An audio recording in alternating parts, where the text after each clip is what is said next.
Hi friends, ఈ ఛానల్లో video post చేసి చాలా రోజులైంది కదా. Last year weight loss journey అయితే నేను స్టార్ట్ చేశాను. అప్పటికి నా వెయిట్కి సంబంధించిన డీటెయిల్స్ అన్నీ మళ్ళీ ఒకసారి వీడియోలో గుర్తు చేస్తున్నాను. లాస్ట్ ఇయర్ కరెక్ట్గా సెప్టెంబర్ 2023 అప్పటికి నా వెయిట్ 70.3 kgs. నా వెయిట్ లాస్ జర్నీ అనేది అప్పుడు నేను స్టార్ట్ చేశాను. మీరు ఈ వీడియోలో చూసినైతే క్లిప్పింగ్స్ అన్నీ ఉంటాయి. ఆ వీడియోలో వెడ్నెస్డే సెప్టెంబర్ 2023 అని ఉంది చూడండి. ఇంకా 15 days తక్కువ. ఈ రోజుతో కరెక్ట్గా 1 year అవుతుంది. అప్పుడు బాగానే అయితే నేను ట్రై చేసా వెయిట్ లాస్ జర్నీ అనేది. ఎందుకంటే అప్పుడు నాది హైయెస్ట్ వెయిట్ అనమాట 70.3 అనేది. బట్ ఇప్పుడు అది కూడా క్రాస్ చేసేసానండి. వెయిట్ పెరిగినా కూడా అప్పుడు నేను డైట్ అనేది కంటిన్యూ చేస్తూ ఉన్నాను. దానివల్ల బాగా వెయిట్ లాస్ అయ్యి 63.3కి అయితే వచ్చేసాను. అరౌండ్గా 7 kgs అయితే తగ్గాను. ఓన్లీ ఫుడ్ మీద ఒక్కటే ఫోకస్ చేసి హెల్దీ డైట్ తీసుకుంటూ దాంతోపాటు వాకింగ్ కూడా చేయడం వల్ల బాగా తింటూ కూడా నేను వెయిట్ లాస్ అయ్యాను. ఇక ఫిబ్రవరి వరకు బాగానే చేశాను, ఒకవేళ పెరిగినా దాన్ని కంటిన్యూ చేసుకుంటట్లాగా. కానీ మార్చ్ జస్ట్ దాన్ని వెయిట్ లాస్ జర్నీ అని చెప్పలేను, ఎందుకంటే అది మెయింటైన్ చేశాను. నేను తగ్గిన వెయిట్ ఏదైతే ఉందో దాన్ని జస్ట్ మెయింటైన్ చేశాను. తర్వాత ఇంకా అప్పటి నుంచి ఆ మెయింటెనెన్స్లో స్లోగా ఆ స్ట్రాంగ్నెస్ అనేది పోయిందనమాట. కంట్రోల్నెస్ అనేది పోయింది నిజం చెప్పాలంటే. తర్వాత ఏది పడితే అది తినడం, ఎంత పడితే ఎంత తినడం, ఫిజికల్గా కూడా యాక్టివ్గా లేకుండా ఫోన్ పట్టుకొని పనుకొని అసలు కూర్చోవడం కూడా కాదు, పనుకొని ఇంకా ఫోన్ స్క్రోల్ చేసుకుంటా అలాగే యాక్టివ్గా లేకపోవడం వల్ల కూడా బాగా వెయిట్ పెరుగుతూ వచ్చా. ఇంకా ఎప్పటికప్పుడు వెయిట్ పెరుగుతూ ఉండడం వల్ల అప్పు రేపు అనే నానుడు ఒకటి ఉంటుంది కదా, నెక్స్ట్ రేపు అన్నట్టు.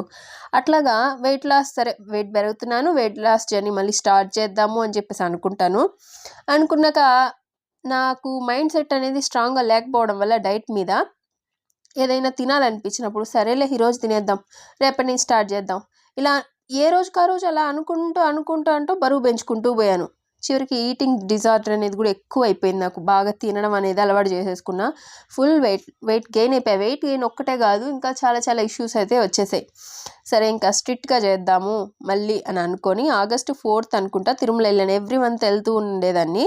సో జనవరి నుంచి వెళ్తున్నాను అనమాట. ఇంకా తిరుమల వెళ్ళిన తర్వాత దేవుడికి నేను తలనీలాలనే సమర్పించా. అప్పుడు డిసైడ్ అయ్యా, సరే ఇప్పుడు ఎట్లాగో నాకు దేవుడికి హెయిర్ ఇచ్చేసాను కాబట్టి హెయిర్ కేర్ కూడా తీసుకుందాం అప్పటి నుంచి ప్రాపర్గా. అలాగే దాంతోపాటు వెయిట్ లాస్ జర్నీ కూడా స్టార్ట్ చేద్దామని అనుకోవడమే కానీ దాన్ని మళ్ళీ ప్రాక్టికల్గా ఏమో నేను తీసుకోలేదన్నమాట. తర్వాత మళ్ళీ ఆగస్ట్ లాస్ట్ మంత్ ఎండ్లో 28th or 27th బెంగళూరు వెళ్ళొచ్చాను. వచ్చిన తర్వాత సెప్టెంబర్ 1st నుంచి పెట్టుకుందాము, మళ్ళీ స్టార్ట్ చేద్దాం అనుకున్నా. ఫైనల్గా సెప్టెంబర్ అయితే స్టార్ట్ చేశాను నిజానికి. కానీ రిటర్న్ బెంగళూరుకి వెళ్ళినప్పుడు ఏమైందంటే అక్కడ వాటర్ కానీ లేదంటే క్లైమేట్ చేంజెస్ వల్ల కానీ నాకు కొంచెం కోల్డ్ అనేది వచ్చేసింది. ప్లస్ రిటర్న్ బస్సులో వచ్చేటప్పుడు ఏమైందంటే ఆ బస్సులో ఏసీ పడకపోవడం వల్ల గొంతు నొప్పి అనేది స్టార్ట్ అయింది. సరే ఏమైతే అయింది, మనం సెప్టెంబర్ 1st నుంచి స్టార్ట్ చేద్దామని అనుకున్నాను కాబట్టి స్టార్ట్ చేసా కూడా నేను వెయిట్ లాస్ జర్నీ అనేది. ఆ రోజు డిటాక్స్ డే అని పెట్టేసుకొని ఆ రోజంతా only honey with lemon water మాత్రమే తీసుకుంటూ వచ్చాను. కానీ గొంతు నొప్పి ఏం చేస్తుందిలే అనుకున్నా. అది అలా అనుకొని లైట్ తీసుకోవడం వల్ల ఏమైందంటే మార్నింగ్ స్టార్ట్ అయిన గొంతు నొప్పి ఈవినింగ్కి వచ్చేసరికి ఫీవర్ విత్ బాడీ పెయిన్స్గా తయారైంది. ఇంకా ట్యాబ్లెట్స్ అవి వేసుకోవాలి కదా, తింటేనే కదా ట్యాబ్లెట్స్ వేసుకోగలను. అందువల్ల ఆ డైట్ మళ్ళీ బ్రేక్ అయిపోయింది. సరే బ్రేక్ అయింది కదా అని లైట్ తీసేసుకోకుండా ఈ 2 days నేనేం చేశానంటే కొంచెము ఆవిరి పట్టుకోవడము ఇట్లా అంతా చేయడం వల్ల ఫీవరు బాడీ పెయిన్స్ అనేది తగ్గించుకోగలిగాను.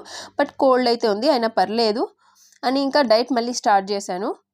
బికాజ్ ఆఫ్ కొంచెం సీరియస్గా తీసుకున్నా ఈసారి మాత్రం ఖచ్చితంగా చేయాలి అని చెప్పేసి. అందుకని సెప్టెంబర్ 4th నుంచి అయితే స్టార్ట్ చేశాను. ఎంత బరువు ఉన్నాను, ఎంతతో స్టార్ట్ చేశాను అనేది నెక్స్ట్ వీడియోలో పోస్ట్ చేస్తాను. ఇప్పుడు నేను సెప్టెంబర్లో స్టార్ట్ చేశాను కాబట్టి మనకి న్యూ ఇయర్కి ఇంకా 4 months ఉన్నాయి కరెక్ట్గా. చూద్దాం ఎంత తగ్గుతానో ఏంటి అనేది.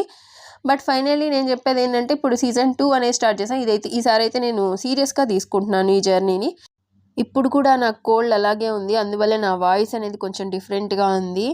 అండ్ ఈసారి నేను నా వెయిట్ లాస్ జర్నీలో ఫిజికల్ యాక్టివిటీకి కూడా ఇంపార్టెన్స్ ఇద్దాం అనుకుంటున్నాను.